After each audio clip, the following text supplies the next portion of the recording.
Hey, folks, good evening. Blitzball Champ is back here with a brand new video here on the U to the Tube. So, back here for night two of NXT Takeover Stand and Deliver.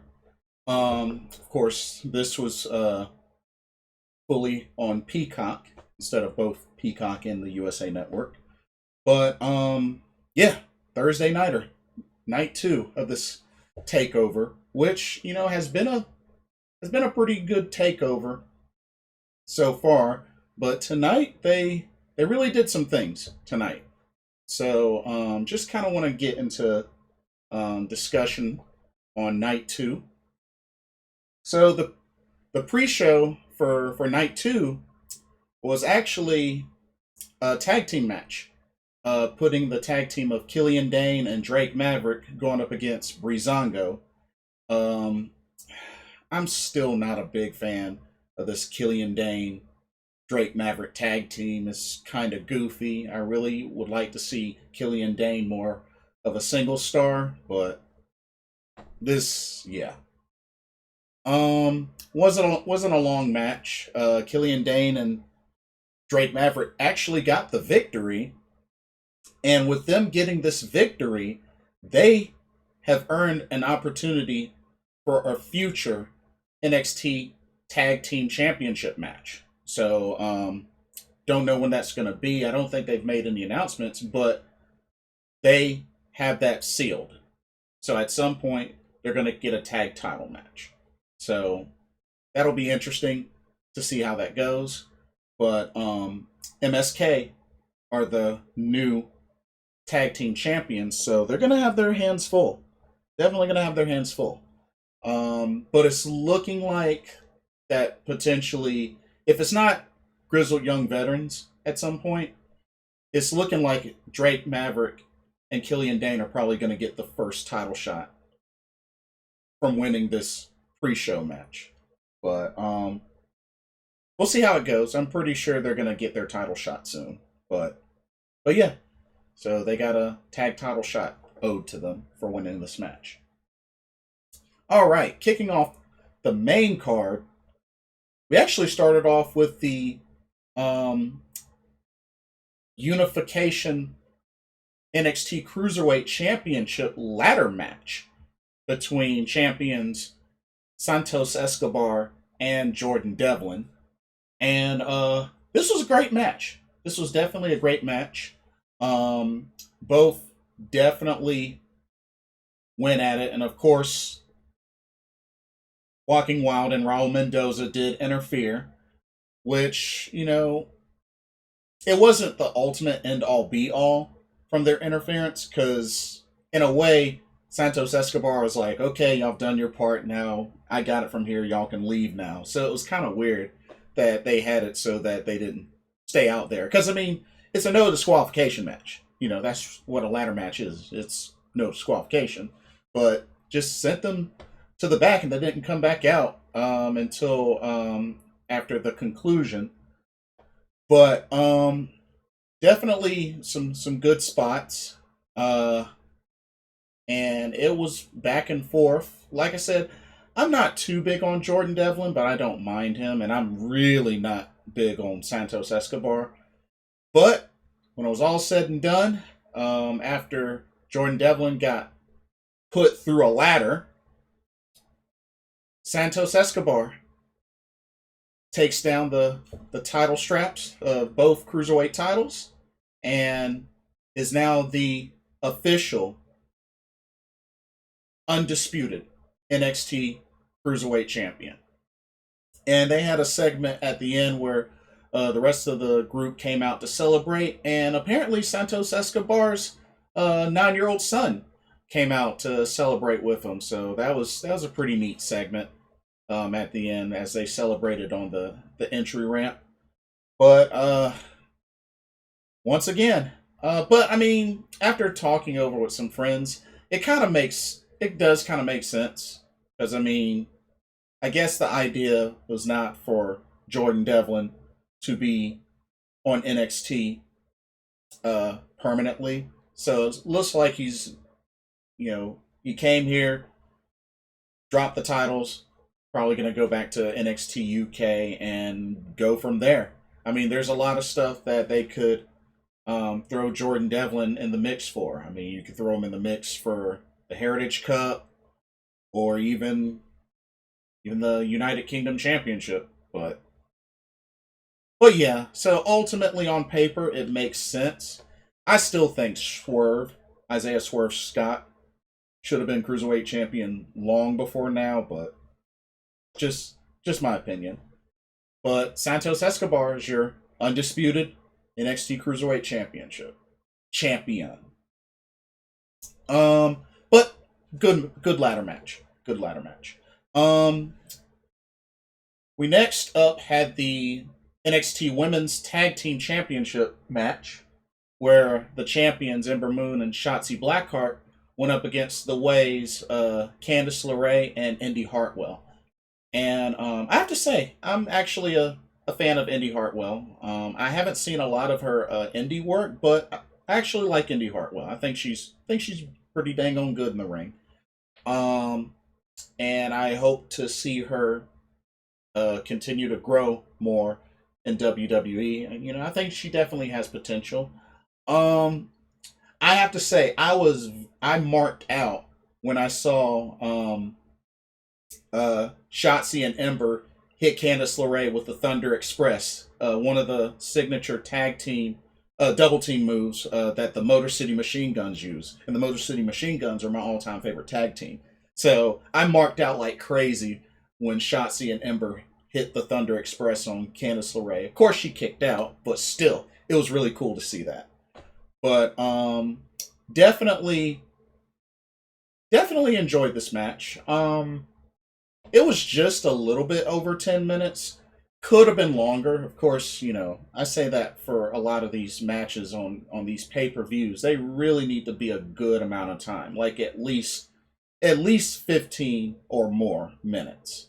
Like 15 minutes, 20 minutes. Each of these matches should be that long, if you ask me. If you're going to do takeovers or pay-per-views, the matches need to be a good length. But um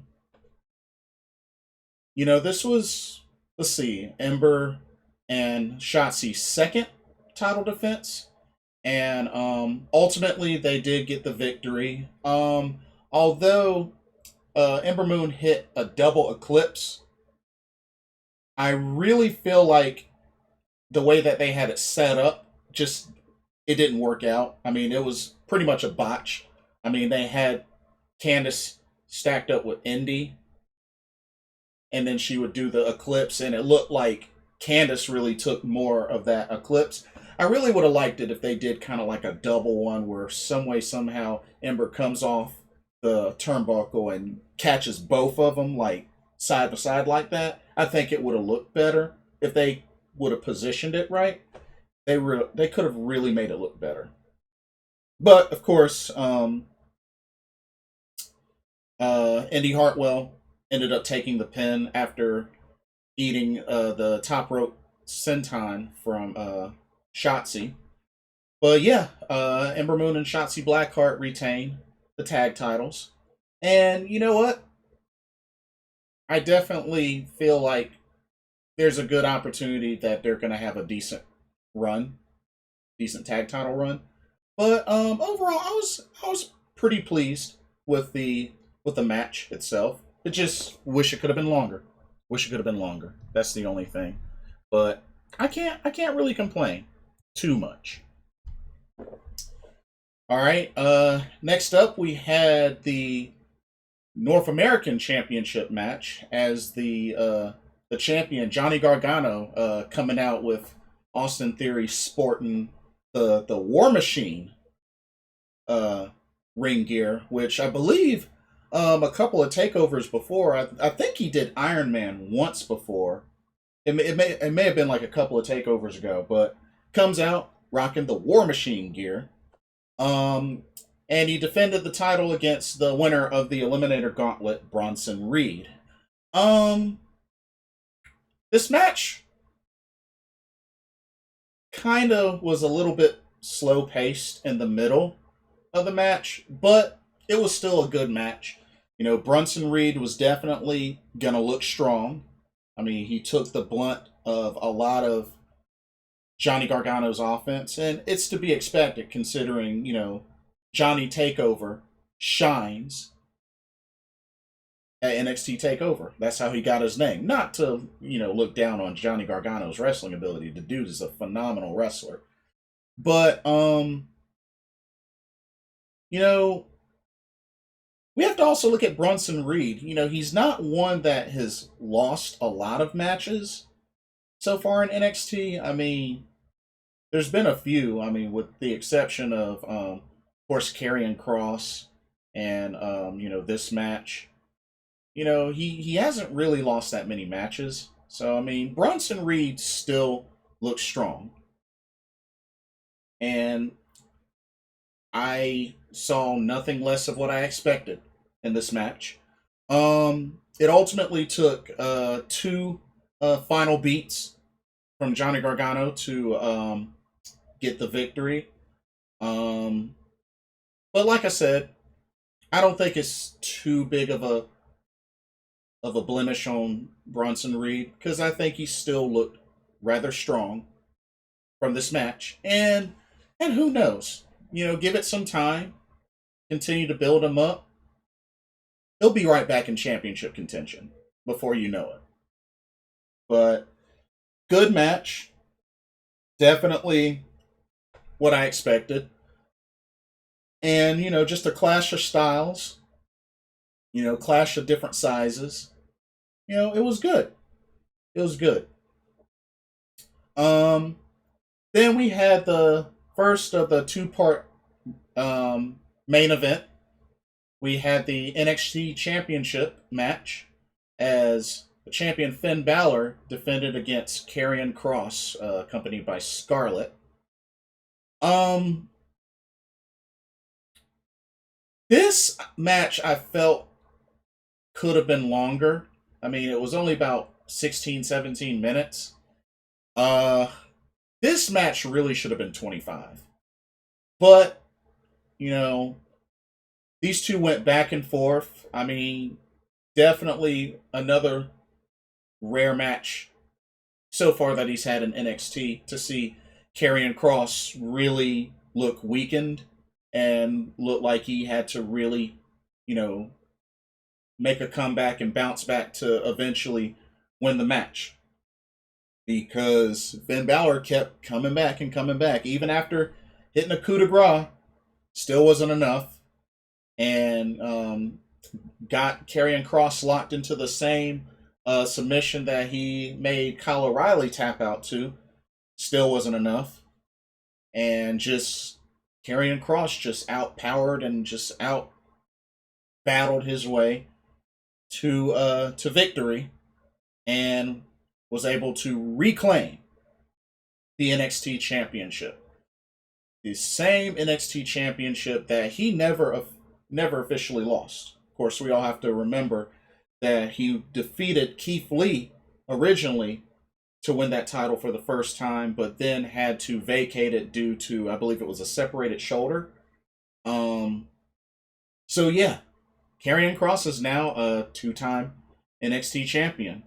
And honestly, it does make me kind of wonder who will be next in line to challenge for that. I was thinking maybe potentially Pete Dunne. It's looking like Pete Dunne may be on the rise in the singles division.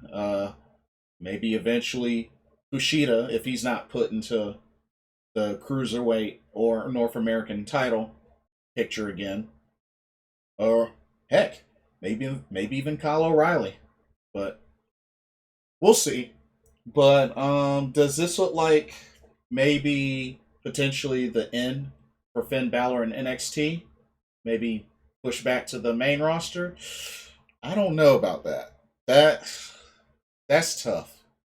That's really tough. But we'll have to see. We'll have to see. But something to think about. Um and then we had the last match, the unsanctioned match between Kyle O'Reilly and Adam Cole. And I have to say, this match definitely topped their final battle match back in ROH, if you ask me. Which was still a great match, but I really feel like this definitely goes into the category of a match of the year candidate, along with the lights out unsanctioned match in AEW between Thunder Rosa and Dr. Britt Baker, DMD. These two tore each other apart. I mean, they both fell through the metal grating. Even Adam Cole kicked out the side of the ramp to pull Kyle O'Reilly from out of there. I mean, we saw wrenches. We saw a brainbuster on the announce table. We saw a brainbuster on the steel steps. I mean, we saw a lot of stuff. Panama Sunrise here. Saw a lot of submission attempts, a long chain being used. And it's crazy. These two are literally just wailing on each other. And, you know, there were times where I was really kind of cringing a little bit for Kyle O'Reilly because, I mean, and I'm not saying that he's not used to this sort of thing, but, you know, we have to also remember Kyle O'Reilly, you know, he has, you know, type 1 diabetes, I believe. He's a diabetic, and it's like he's got crazy endurance, and that's excellent. I'm really big on Kyle O'Reilly, but, you know, there are times where he has these long, like 30, 40 plus minute matches, and I kind of, you know, kind of hesitate and kind of get a little nervous because you never know what could happen. You never know what could happen. But this was an epic showdown, and this did not disappoint at all, which I didn't expect it to disappoint. I mean, Kyle O'Reilly and Adam Cole have mad history. I mean, Wrestle Kingdom, ROH, you know, they got mad history. So I definitely enjoyed this match. It was back and forth. They beat the mess out of each other. But ultimately, it took Kyle O'Reilly with a chain wrapped around his knee, doing a high turnbuckle knee drop onto the back of Adam Cole through a steel chair to get the 1, 2, 3. And of course, I thought it was pretty funny how Adam Cole was getting all upset, you know, at the ref after he took the referee out and had an opportunity to pin Kyle O'Reilly and then was getting upset because the ref didn't make the count. I'm like, what'd you expect? You knocked the dude out. You took out the ref. What did you expect would happen? So I thought that was funny. Really funny segment. And afterwards it showed the paramedics, the medical staff come out and put Adam Cole on a stretcher, and Kyle O'Reilly, you know, was able to walk away on his own power, of course, battered and bruised and all in between. But this match definitely match of the year candidate. Now, the only thing it just makes me wonder is, well,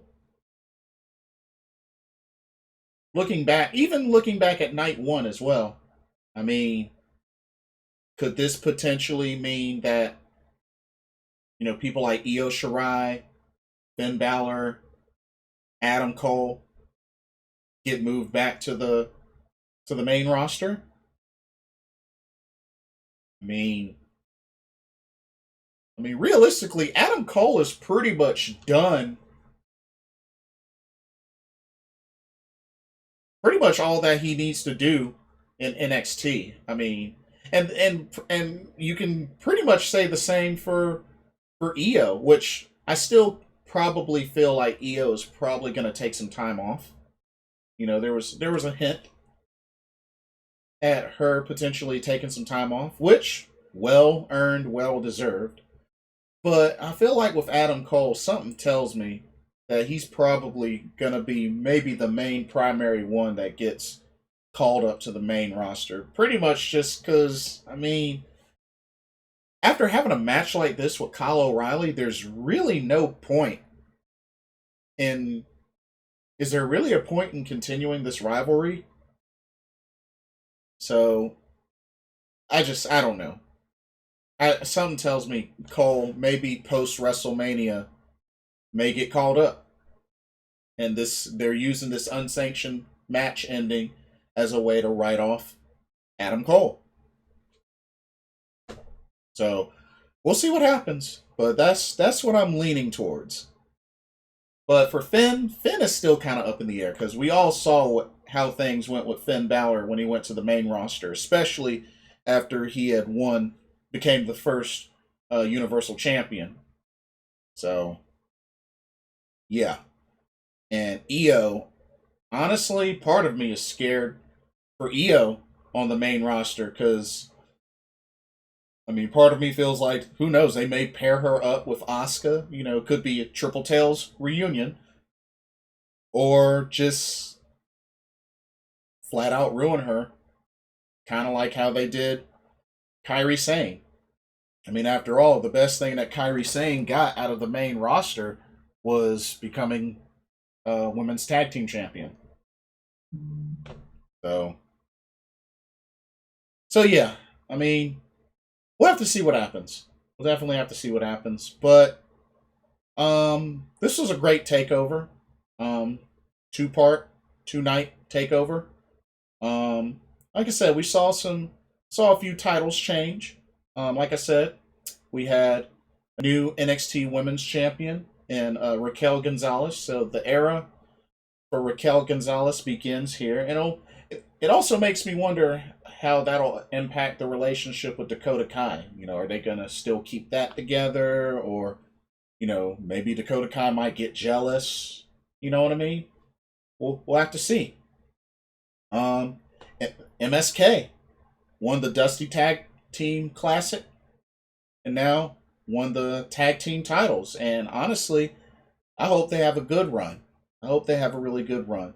Like I said, the titles were originally vacated by Oni Lorcan and Danny Burch due to Danny Burch's injury, which is kind of a bummer because that was really starting to rise up for Oni Lorcan and Danny Burch finally winning the tag titles, and the injury kind of really put a halt to that continuing.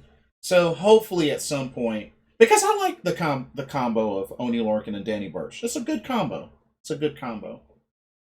But of course we had a new undisputed NXT Cruiserweight champion, or pretty much the unification of the belts, in Santos Escobar. So he is now the true Cruiserweight champion. And Karrion Kross is now a 2-time NXT champion, dethroning Finn Balor and getting back the title that he never officially lost. So we'll have to see how the follow-up goes for Karrion Kross now that he's got the championship back. But yeah, so NXT Takeover Stand and Deliver officially in the books. Now all that we have left this week is I still need to watch NXT UK Prelude, and of course we got SmackDown, and then we got the 2-night WrestleMania for Saturday and Sunday this weekend. So not quite done yet, but looking forward to it. Anyway, let me know what y'all's thoughts are. What y'all think of night 2 of NXT Takeover Stand and Deliver? What'd you think of the outcome of the matches? What do you think of Karrion Kross getting the title back? What do y'all think of Santos Escobar being the undisputed NXT Cruiserweight champion? Let me know what y'all think of the Kyle O'Reilly Adam Cole unsanctioned match, which I think is a match of the year candidate. What do y'all think? Like, comment, subscribe, click that notification bell so you don't miss a video. Thank you so much for watching. This is Blitzball Champ Jason Ingram signing off. Hope everybody has a blessed weekend. See y'all soon.